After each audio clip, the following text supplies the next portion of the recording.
Share बाजार का पिछला हफ्ता शानदार रहा। हफ्ते के आखिरी दिन यानी शुक्रवार को बाजार ने निफ्टी के 8 सत्रों की ट्रेडिंग रेंज को तोड़ दिया। 8 सत्रों से निफ्टी 23,893 से लेकर 24,472 के रेंज में फंसा था। वजह की बात करें तो अमेरिका में आर्थिक आंकड़े बेहतर आए, जिससे मंदी का डर खत्म हो गया। यूएस में सीपीआई महंगाई 2.9% अनुमान जिसका 3% का था वो रहा। और गौर करने वाली बात यह है कि मार्च 2021 के बाद पहली बार महंगाई दर 3% के नीचे आई। पिछले हफ्ते निफ्टी 173 अंक से ज्यादा चढ़कर 24,541 के लेवल पर क्लोज हुआ। वहीं बैंक निफ्टी की बात करें तो 32 अंकों की बढ़ोतरी के साथ 50,516 के स्तर पर बैंक निफ्टी क्लोज हुआ। निफ्टी सिलेक्ट मिड कैप की बात की जाए तो ये 125 अंक से ज्यादा चढ़कर 12,724 पर क्लोज हुआ। अब सेक्टर स्पेसिफिक नजर डाल लेते हैं। तो जिन सेक्टर्स में पिछले हफ्ते हमें तेजी देखने को मिली उनमें शामिल है आईटी सेक्टर। ये 4.5% तक चढ़ गया था। रियल्टी में भी गजब की खरीदारी देखने को मिली, 2.5% से ज्यादा। ऑटो लगभग 1% चढ़ गया और एफएमसीजी भी 0.09% चढ़कर इस हफ्ते क्लोज हुआ। वहीं जिनमें गिरावट देखी गई उनमें शामिल है पीएसयू बैंक, 2.25% तक टूटा पिछले हफ्ते। मीडिया में भी बिकवाली देखने को मिली, 2% तक टूटा। सीपीएससी इंडेक्स 2.25% तक गिरा। वहीं एनर्जी 1% से ज्यादा गिरा। मेटल में लगभग 1% की गिरावट और फार्मा भी 0.1% गिरकर ही बंद हुआ। फाइनेंशियल सर्विसेज में भी मायूसी छाई रही, 0.03% ये गिरा है पिछले हफ्ते। अब सवाल है कि अगला हफ्ता शेयर बाजार के लिए कैसा रहेगा, वो कौन से बड़े ट्रिगर्स हैं जो बाजार की दिशा तय करेंगे। और ये सब कुछ जानने के लिए आपको ये वीडियो शुरू से अंत तक जरूर देखना होगा। नमस्कार, आप देख रहे हैं बिस्तक और मैं हूं श्रेया ठाकुर। सबसे पहले नजर डाल लेते हैं आने वाले हफ्ते में वो कौन से बड़े इवेंट्स हैं उस पर। तो अगला हफ्ता एक्शन पैक्ड रहने वाला है। सबसे पहले 21 अगस्त को यूएस में एफओएमसी की पिछली बैठक के मिनट्स जारी होंगे। इसके अलावा जापान में जुलाई एक्सपोर्ट इंपोर्ट के आंकड़े आएंगे, जिस पे बाजार पार्टिसिपेंट्स नजर बना के रखेंगे। 22 अगस्त को भारत में एचएसबीसी अगस्त मैन्युफैक्चरिंग सर्विसेज पीएमआई आंकड़े आएंगे। वहीं यूएस के भी एसएनपी ग्लोबल अगस्त मैन्युफैक्चरिंग सर्विसेज पीएमआई आंकड़े आएंगे। अब यहाँ आपको बता देते हैं कि पीएमआई यानी परचेजिंग मैनेजर्स इंडेक्स पर नजर रखना क्यों जरूरी है। तो ये एक आर्थिक संकेतक है, यानी एक आर्थिक इंडिकेटर है जो अलग अलग कंपनियों के मंथली सर्वे के बाद निकाला जाता है। और ये इंडेक्स मैन्युफैक्चरिंग और सेवा क्षेत्र दोनों में रुझान दिखाता है। और ये इंडेक्स ये निर्धारित करने में मदद करता है कि क्या बाजार की स्थितियां हैं, बढ़ रही है, सिकुड़ रही है या वैसी ही बनी हुई है। इसलिए इस पे नजर रखना बेहद जरूरी है।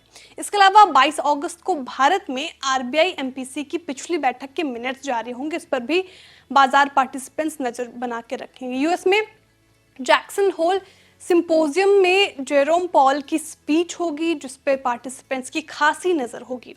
इसके अलावा अगले हफ्ते कई यूएस फेड अधिकारियों के बयान आएंगे, जिस पर बाजार पार्टिसिपेंट्स की पैनी नजर रहेगी। बाजार के लिए कौन सी चीजें पॉजिटिव काम कर सकती है वो आपको बता देते हैं। तो अगस्त में अब तक डीआईज ने 34,060 करोड़ की खरीदारी की है और शुक्रवार को ब्रेंट क्रूड का भाव 1.5% से ज्यादा गिरकर $78.37 प्रति बैरल पे आ गया। टॉप 10 में से 7 बड़ी कंपनियों का मार्केट कैप 1.40 लाख करोड़ रुपए बढ़ा। और अमेरिका में मंदी का खतरा फीका पड़ा, जैसे कि मैंने सबसे पहले आपको बताया। अब बाजार के लिए नेगेटिव क्या साबित हो सकता है, तो ऐसा कुछ खास नेगेटिव है नहीं, लेकिन एफआईज भारतीय बाजार में बिकवाली कर रहे हैं। अगस्त में एफआईज ने यानी फॉरेन इंस्टीट्यूशनल इन्वेस्टर्स ने अब तक 28,977 करोड़ रुपए निकाल लिए हैं।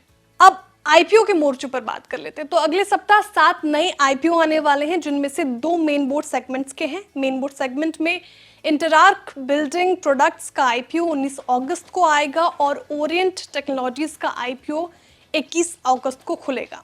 वहीं एसएमई सेगमेंट में Forecast Studio IPO, Braceport Logistics IPO 19 अगस्त को खुलेंगे और 21 अगस्त को Ideal Technoplast Industries IPO, QVC Exports IPO और ये भी 21 अगस्त को खुलेगा। वहीं 22 अगस्त की बात करें तो रिसोर्सफुल ऑटोमोबाइल आईपीओ 22 अगस्त को बोली लगाने के लिए खुलेगा।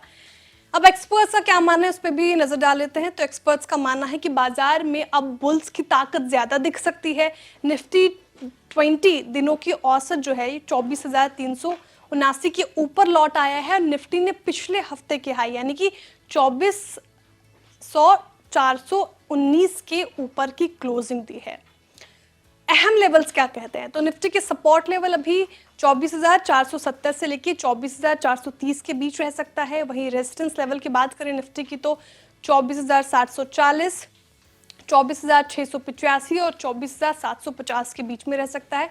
बैंक निफ्टी के सपोर्ट लेवल 50,400 से लेकर 50,300 के बीच रह सकता है। वहीं रेजिस्टेंस लेवल की बात करें बैंक निफ्टी के तो 50,800 से लेकर 50,900 और 50,200 के बीच बना रह सकता है। तो हमने तमाम फैक्टर्स आपको गिनवा दिए जो अगले हफ्ते बाजार की दिशा और दशा तय करने में अहम भूमिका निभाएंगे।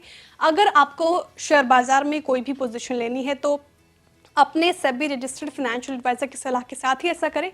आपको ये रिपोर्ट कैसे लगी कमेंट करके जरूर बताएं। वीडियो को लाइक करें, चैनल को सब्सक्राइब करें और देखते रहिए बिस्तक आपके लिए लाया है प्रीमियम मेंबरशिप प्रोग्राम, जहां आपको मिलेंगे कई सारे फायदे, जिनमें मार्केट न्यूज़लेटर, लाइव चैट पर आपके सवालों के सबसे पहले जवाब, मार्केट आउटलुक, वीकेंड पर मार्केट स्कैन, एंकर्स के साथ चैट और भी बहुत कुछ। इस प्रीमियम सब्सक्रिप्शन में 3 तरह के प्लान हैं, सिल्वर, गोल्ड और प्लैटिनम, जिनकी शुरुआत मात्र 159 रुपए महीने से होती है। इससे जुड़ना भी बेहद आसान है। बिस्तक के YouTube चैनल पर जाएं, ज्वाइन बटन पर क्लिक करें और अपना प्लान सिलेक्ट करें। बस बन गए आप हमारे प्रीमियम मेंबर।